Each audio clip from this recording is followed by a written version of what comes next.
ஏசையா ஏசையா ஏசையா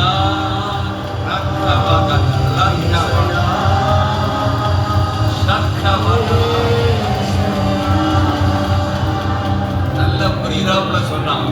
அவர் மேல உள்ள நம்பிக்கை உங்களை காப்பாற்றும், உங்களை ரட்சிக்கும்.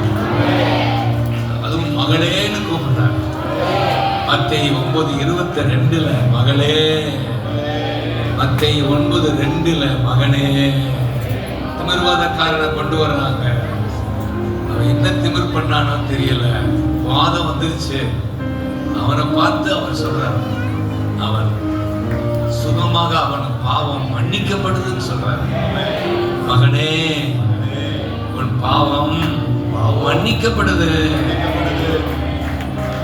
தேங்க்யூ அப்பான்னு சொல்றது.